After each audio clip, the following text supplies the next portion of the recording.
Before we get started in today's video, there's something I feel I need to address.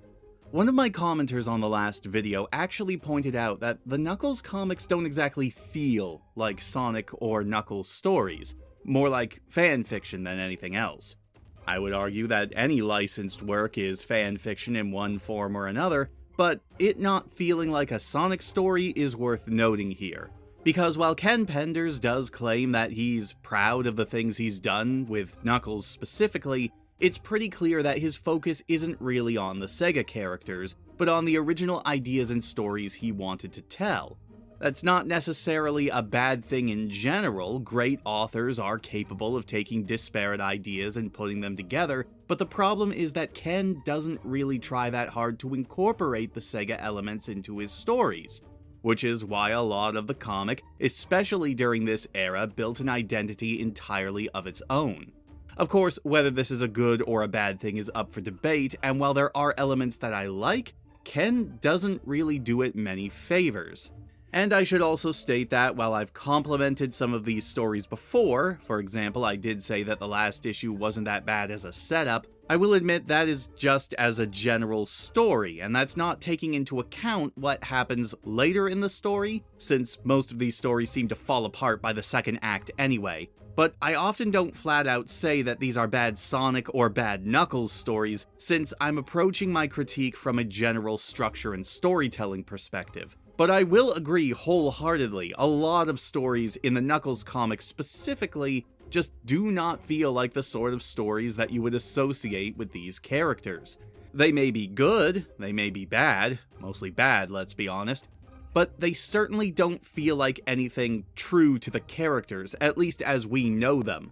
This is kind of made evident by the fact that we're 14 books in right now, and Knuckles still feels like a bit player in his own series. We're told he's really important, he does show up to fight the big bads and such, but he still feels like he's somewhat disconnected from all of the interpersonal power struggles going on in the background of his own series right now. Anyway, enough grumbling for right now, let's save it until after we see how this book disappoints me. The cover is definitely a different beast than the last one, taking a more Western standoff vibe rather than a detective noir, with Julie Sue reloading her very weirdly shaped gun, and Remington walking out to confront a grinning Renfield in front of a roller coaster, as he's flanked by a rat with a chest so buff he could make Rob Liefeld proud. And again, we get our main character off to the side on the cover here, looking like he's chewing on the world's largest gum wad. Gotta remind kids that Knuckles is in fact in this comic, since he's not really a focus in this arc. We open on Charmy having a rather trippy dream/flashback of a birthday where he's granted a crown, because Charmy is apparently a prince. Who knew? He runs out, rejecting his crown rather suddenly, freaking out and running through the halls, running into a butler, and then seeing a bunch of nightmare faces before waking up in the emergency room of the hospital, where they talk about needing to do a complete blood transfusion for him to recover. The doctor speaks with Julie Sue and Remington, pointing out that if she hadn't called the doctors when she did, none of them probably would have survived. Julie Sue and Remington leave, going over what information they have at the moment. Julie Sue notes that the Chaotix were the only ones who seemed to have such a bad trip, as no one else was affected by the food. And while Remington picked up a couple that they thought might have been affected by it, their own symptoms were so mild that they were able to just sleep it off.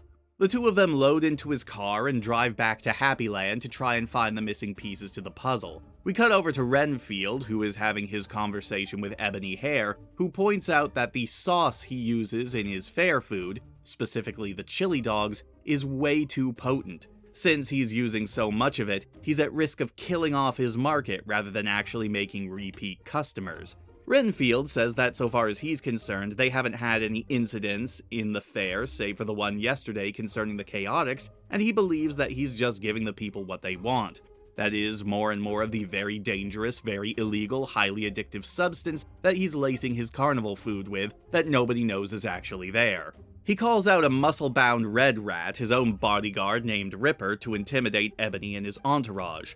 The bulldog, Blackjack, however, lays him out with one punch, with Ebony basically threatening himself into a boss position over Renfield, stating that he has too much invested in this particular industry to let Renfield screw it up for him.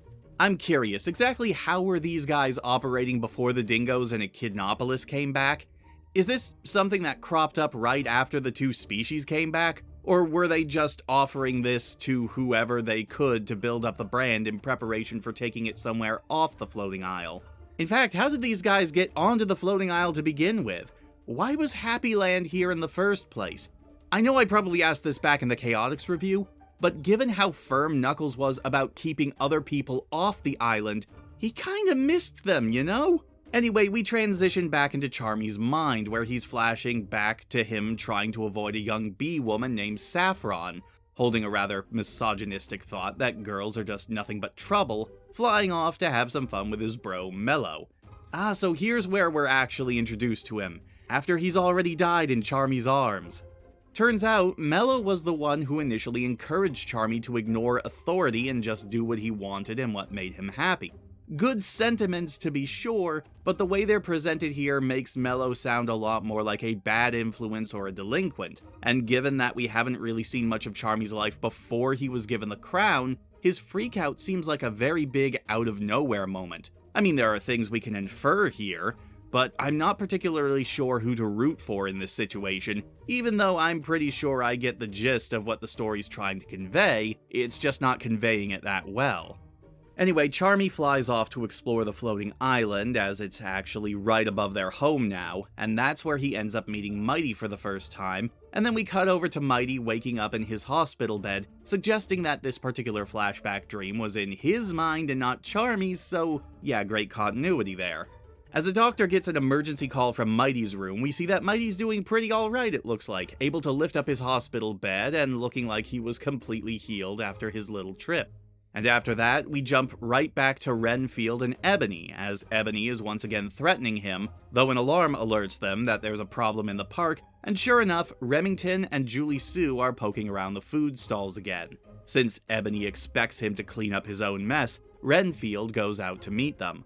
Of course, this is actually a fairly intelligent decision, considering that neither Remington nor Julie Sue were around when the Chaotix dealt with him before. So they have no idea who this guy is or what he's done, and he's able to throw them off the trail because of that, pointing out that no one else is dropping due to food poisoning or anything.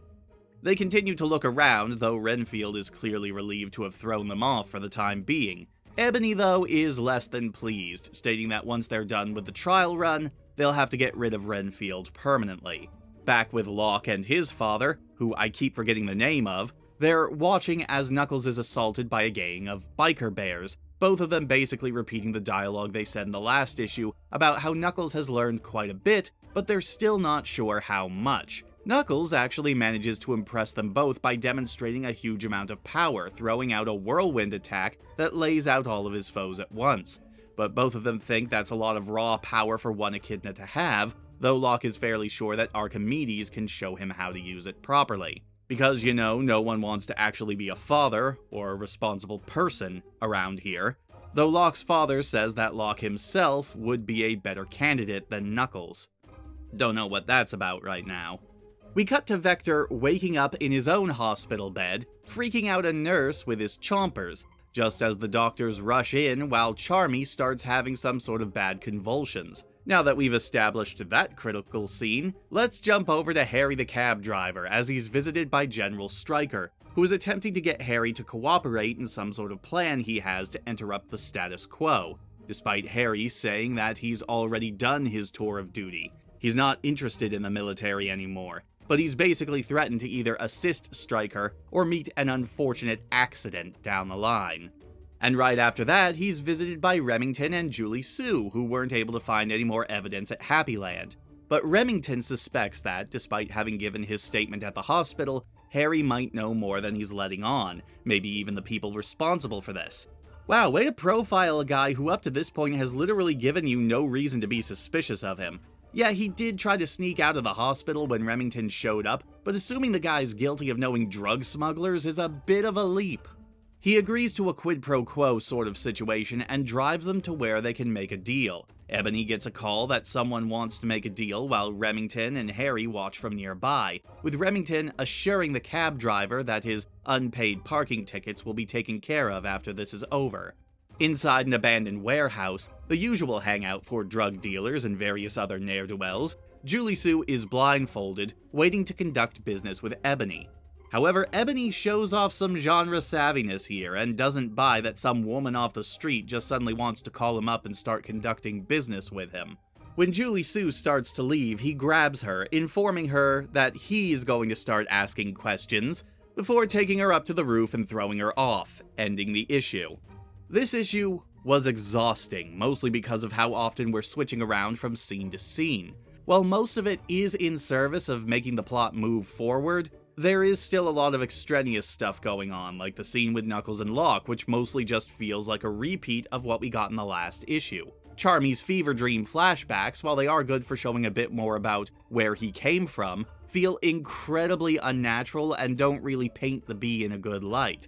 Like, I get what they're trying to say, I really do, but if you're going to paint a character as being put upon by authority and those around him, you have to show that rather than just introducing us to the idea that a character is a prince and just immediately showing him freaking out about his authority and then later complaining about it. That doesn't make him sympathetic, it makes him look selfish and lazy, two things that I don't really associate Charmy with. Speaking of Charmy and the rest of the Chaotix, can we talk about how they basically disappeared from this story?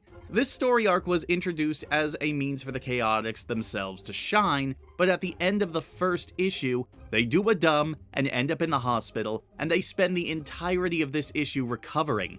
Heck, we don't even see Espio. The only one who has any involvement in the main story is Julie Sue, who basically acts as a deputy to Remington, bouncing ideas off of him. Which I would enjoy if it weren't for the fact that most of what they're talking about is just information the reader would already know from the previous issue, and we don't even see a lot of their investigation after they reach Happy Land.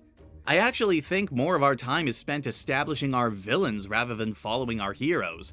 Couple that with the scenes with Knuckles, the Charmy flashbacks, and the scenes for Harry, most of which are only really there to set up, I assume, either more subplots or future plots, but it made this issue feel really disjointed, and while it did move the story forward, if you took out everything that didn't have to do with the immediate plot, I'd say about, a third of this issue is actually there to tell us what the heck is going on. It feels haphazard is what I'm saying, which has been a constant issue with the Knuckles books since the very beginning.